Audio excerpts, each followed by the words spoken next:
Ubutumwa bwiza uko bwanditswe na Matayo igice cya 17. Yesu ahinduka ishusho irabagirana. Iminsi 6 ishize, Yesu ajyana na Petero na Yakobo na Yohana mwene se, bajyana mu mpinga y'umusozi muremure bonyine. Ahindurirwa imbere yabo, mu maso he harabagirana nk'izuba, imyenda ye yera nk'umucyo, maze Mose na Eliya barababonekera bavugana nawe. Petero abwira Yesu ati, Mwami, ni byiza ubwo turi hano. Nushaka ndaca ingando 3 hano, imwe yawe, indi ya Mose, indi ya Eliya. Akibivuga igicu kirabakingiriza, ijwi rikivugiramo riti, nguyu umwana wanjye nkunda, nkamwishimira, mumwumvire. Abigishwa babyumvise bikubita hasi bubamye, baratinya cyane. Yesu arabegera abakoraho, arababwira ati, nimuhaguruke mwitinya. Bubura amaso ntibagira undi babona keretse Yesu wenyine. Bakimanuka umusozi, Yesu arabihanangiriza ati, ntihagire umuntu mubwira ibyo mweretswe kugeza aho Umwana w'umuntu azazukira. Abigishwa be baramubaza bati, niki gituma abanditsi bavuga bati Eliya akwiye kubanza kuza? Arabasubiza ati, ni ukuri ko Eliya akwiriye kubanza kuza akagarura byose akabitunganya. Ariko ndababwira yuko Eliya yaje ntibamumenya, ahubwo bamugira uko bashaka. N'Umwana w'umuntu niko bazamugira. Nuko abigishwa bamenya yuko ababwiye ibya Yohana Umubatiza. Yesu akiza umwana urwaye igicuri.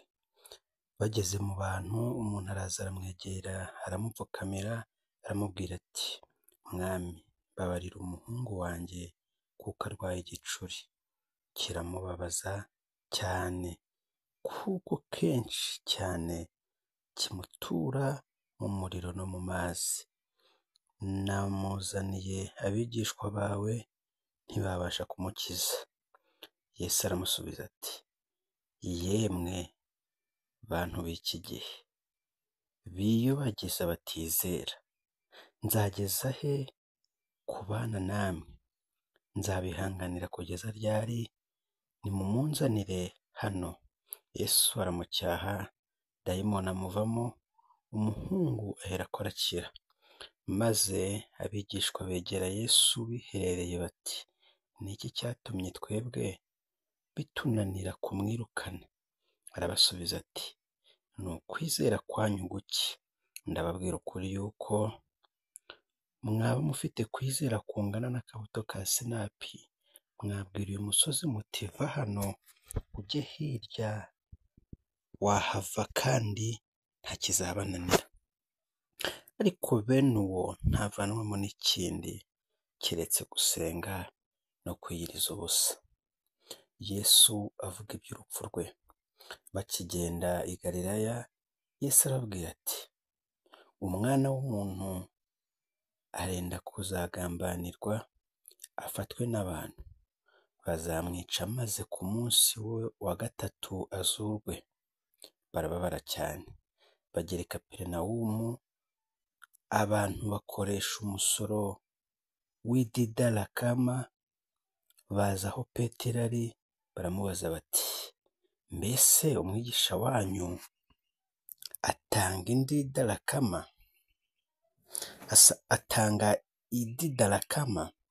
Arabasubiza ati, arayitanga. Yinjiye mu nzu, Yesu aramutanguranwa, aramubaza ati, utekereza ute Simoni? Abami bo mu isi, abo baka umusoro n'ihoro ni bangahe? Ni abana babo cyangwa ni rubanda? Aramusubiza ati, ni rubanda. Yesu aramubwira ati, nuko rero abana bo bibereye mu mudendezo, ariko kugira ngo tutababera igisitaza, jya ku nyanja ujugunye mu rurobo, ifi uri bubanze gufata uyende uyasamure.